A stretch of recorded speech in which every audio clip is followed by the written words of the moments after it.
Hello everyone, welcome back to career for जायज academy. मेरा नाम है जय शर्मा और आज हम लेके आए हैं एक और इम्पॉर्टेंट टॉपिक जो इंडिया के लिए बहुत ज़्यादा इंपॉर्टेंट है। तो जो इंडिया के लिए इंपॉर्टेंट है वो यूपीएससी के लिए भी बहुत ज़्यादा इंपॉर्टेंट है, राइट। एंड ये हमारे सिलेबस से भी काफ़ी ज़्यादा ओवरलैप होता है।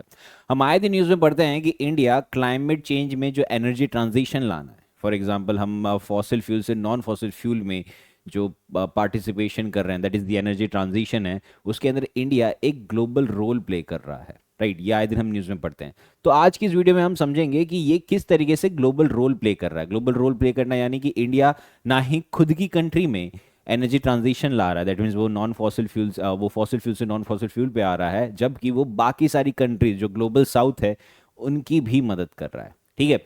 तो दो स्कीम्स के बारे में हम समझेंगे आज। जैसे एक तो है इंटरनेशनल सोलर अलायंस और दूसरा है पीएम सूर्याघर।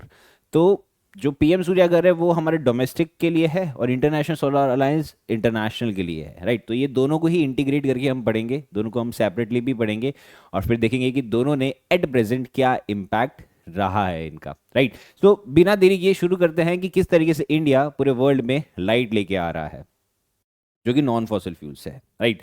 तो उससे पहले समझते हैं कि वाई सोलार ये इतना ज़्यादा इंपॉर्टेंट क्यों है।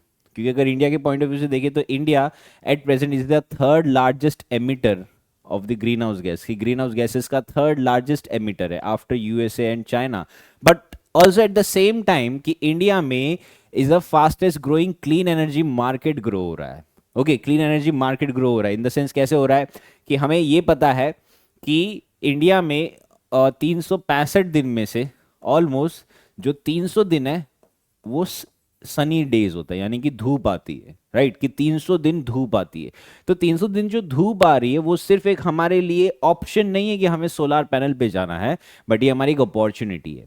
क्योंकि इंडिया में 140 करोड़ की आबादी, अब 140 करोड़ की आबादी रोज लाइट चलाएगी, वो रोज फैन चलाएगी, वो रोज एसी चलाएगी, दैट मीन्स कहीं ना कहीं पे वो एनर्जी कंजम्पशन करेगी। तो इंडिया कहता है कि जब हमारा इतना ज़्यादा एनर्जी कंजम्पशन है तो ये एनर्जी हम खुद से जनरेट कर सकते हैं। कैसे जनरेट कर सकते हैं? क्योंकि इंडिया के पास 300 दिन सनी डेज आती है, यानी कि 300 दिन है जब धूप आती है। तो वो धूप में जो एनर्जी होती है वो एनर्जी हम सोलार पैनल में लेके आए और वो सोलार पैनल से हम हमारे घर में बिजली बचाए, राइट। तो ये पॉइंट ऑफ व्यू रहता है। तो अगर ये इंडिया ये चीज को फॉलो करता है तो हमारे कई सारे प्रॉब्लम्स को हम एड्रेस कर सकते हैं। जैसे सबसे पहला प्रॉब्लम है कि इंडिया ने क्लाइमेट चेंज के लिए एक गोल रखा गया है। क्या गोल रखा गया है? कि नेट जीरो बाई 2070, ये इंडिया का एक गोल है। तो अगर हमें ये गोल अचीव करना है तो हमें ये 300 दिन को और अच्छे से इस्तेमाल करना पड़ेगा। एंड नेट जीरो का मतलब क्या है? कि जितना कार्बन एमिशन हम कर रहे हैं उतना ही कार्बन एमिशन हम बचा भी रहे हैं। तो इससे क्या हो गया? जीरो हो गया। जो कार्बन डाइऑक्साइड जितना है एटमॉस्फेयर में वो उतना ही है और नहीं बढ़ रहा है, राइट। तो ये इंडिया ने कहा कि ये हम 2070 तक लेके आएंगे। दूसरी जो चीज इंडिया के लिए हेल्प करेगी वो है कि इंडिया का, हमें पता है कि फॉसिल फ्यूल का इंपोर्ट डिपेंडेंस बहुत ज्यादा है, यानी कि इंडिया जो भी फॉसिल फ्यूल कंज्यूम करता है लाइक ऑयल है वो इंडिया बाहर से ज्यादा लेके आता है। तो इंडिया कह रहा है कि अगर हम ये 300 दिन को यूटिलाइज करेंगे तो जो हमारा फॉसिल फ्यूल इंपोर्ट है वो बहुत ज्यादा कम हो जाएगा। हम फिर इंपोर्ट ही नहीं करेंगे, हम फिर एक्सपोर्ट करने लग जाएंगे, राइट। हम सोलार यानी कि हम क्लीन एनर्जी को एक्सपोर्ट करेंगे। ओके। एंड इसके अलावा इंडिया ये 300 दिन यूटिलाइज करेगा तो जो रूरल एरियाज में प्रॉब्लम है इलेक्ट्रिसिटी का वो एड्रेस हो पाएगा, क्योंकि रूरल एरियाज में सनी डेज काफ़ी ज़्यादा है, बिल्डिंग्स काफ़ी कम होती है, राइट। एंड उसके अकॉर्डिंगली जो अर्बन कॉस्ट है वो भी कम हो जाएगा। अर्बन कॉस्ट क्यों कम हो जाएगा? क्योंकि कई सारे लोग हैं अर्बन एरियाज में वो इलेक्ट्रिसिटी ज़्यादा कंजम्पशन करते हैं। तो अगर ये चीज़ हम खुद से ही घर में बनाएंगे तो ये इतना ज़्यादा इशू क्रिएट नहीं करेगा, ठीक है। तो यहाँ से हमें ये चीज़ समझ आ गई है। अब हम वन बाय वन दोनों स्कीम्स को पढ़ते हैं। जैसे सबसे पहले है पीएम सूर्या घर स्कीम। अब पीएम सूर्या घर स्कीम जो लॉन्च की गई थी वो 2024 बजट में लॉन्च किया गया था, जिसके अंदर 75,000 करोड़ का एक आउटले बनाया गया, यानी कि इस पर एक सैंक्शन मिला गया। ओके। अब इसके अंदर क्या बताया गया कि इसका गोल क्या रखा है सरकार ने? सरकार ने बोला है कि हम 1 करोड़ हाउस होल्ड इंडिया में रूफ टॉप सोलार लेके आएंगे, यानी कि 1 करोड़ घरों में हम छतों पे सोलार पैनल्स लगवाएंगे, राइट। और इसके लिए सरकार ने कहा कि हम 78,000 की सब्सिडी देंगे हर घर के लिए। तो ये 78,000 की सब्सिडी यहां से ली जाएगी। ओके। कि 75,000 करोड़ का जो बजट बना है उसमें से हर घर को 78,000 की सब्सिडी दी जाएगी।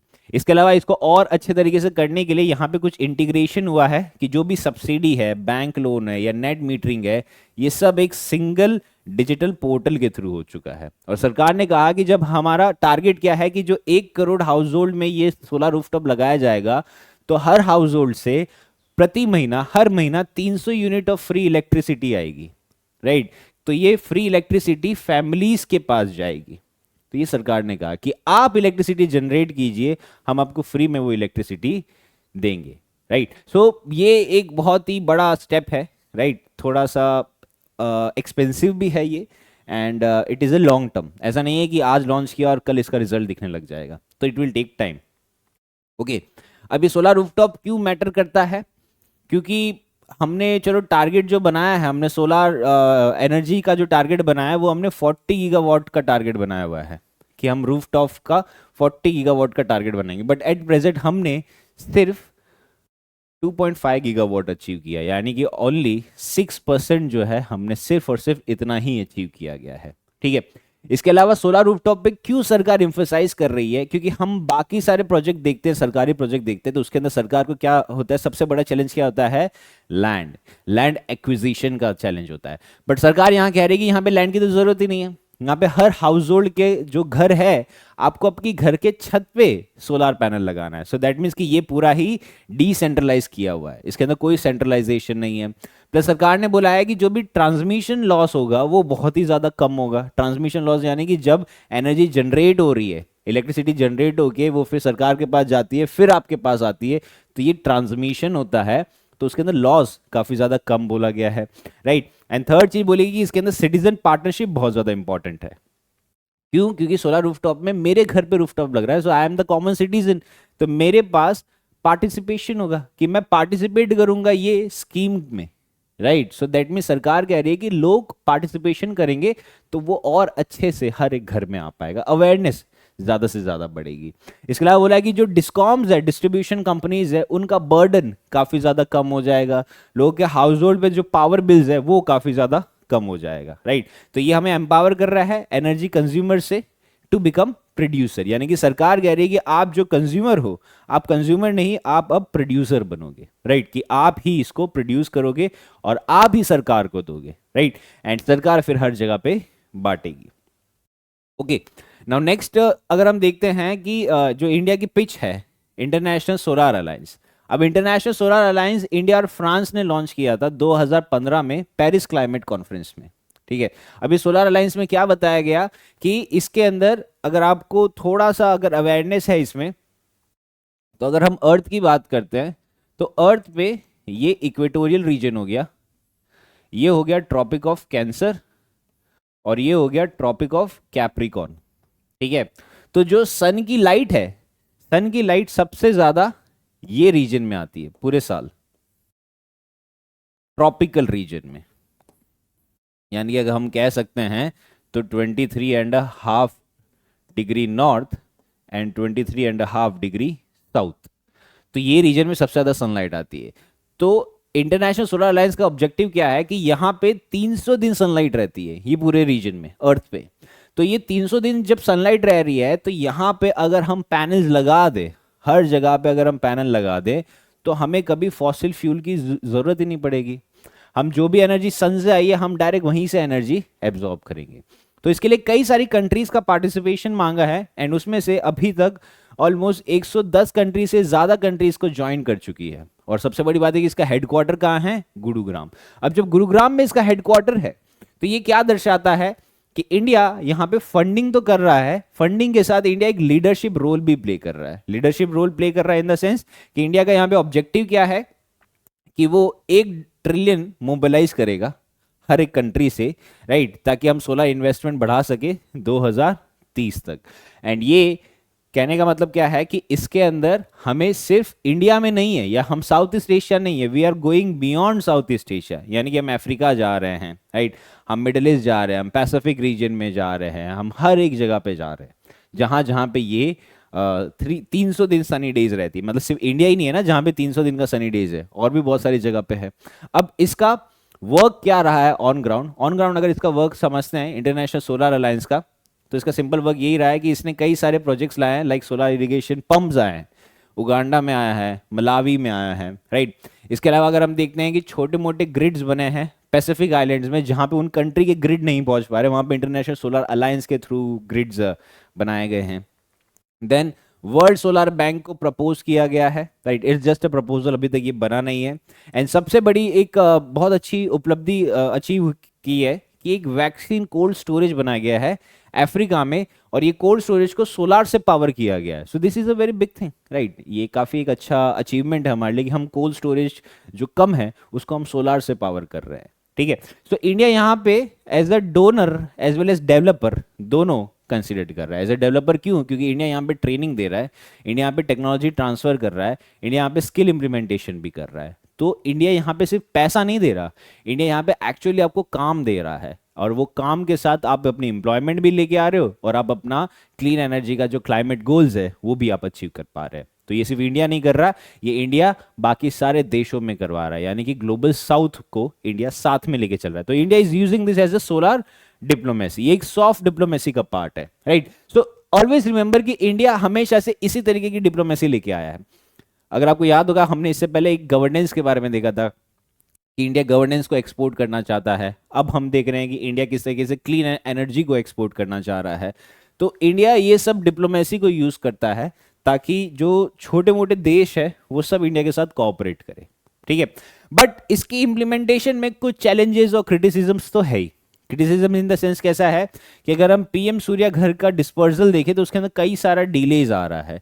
डिलेज इन द सेंस कैसा है कि वहां पे लोकल इंफ्रास्ट्रक्चर का प्रॉब्लम है, कई जगह पे लोकल इंफ्रास्ट्रक्चर नहीं है, कहीं पे प्राइवेट पार्टिसिपेशन नहीं हुए, और कहीं पे अगर देखें तो ब्यूरोक्रेटिक का रोल बहुत होता है। जो सिविल सर्वेंट्स है, जो ब्यूरोक्रेट है, वो कोऑपरेटिव नहीं हो पा रहे हैं, तो उसके चलते ये इतना इम्प्लीमेंटेशन कम हो जा रहा है। दूसरा है कि इंडिया सोलार पैनल तो बना रहा है, बट वो सोलार पैनल के अंदर जो सेल्स यूज हो रहे हैं वो इंडिया चाइना से इंपोर्ट कर रहा है। तो ये एक हमारा चैलेंज है, that we are still importing from China. So that means कहीं ना कहीं पे हम चाइना पे डिपेंडेंट है, राइट। तो हमें सोलार पैनल पे पहले हमें रूफटॉप बनाना पड़ेगा, फिर स्लोली एंड ग्रेजुअली, या फिर हम कह सकते हैं कि साइमल्टेनियसली हमने सोलर सेल्स पे भी फोकस करना है, ठीक है। इसके अलावा जो डिस्ट्रीब्यूशन कंपनीज है उनको नेट मीटरिंग लगाना पड़ रहा है। अब नेट मीटरिंग लगाने से पैसा लगता है, तो ये डिस्कॉम्स जो है उन पे फाइनेंशियल स्ट्रेन भी आ रहा है, right. They are not able to that much participate, okay.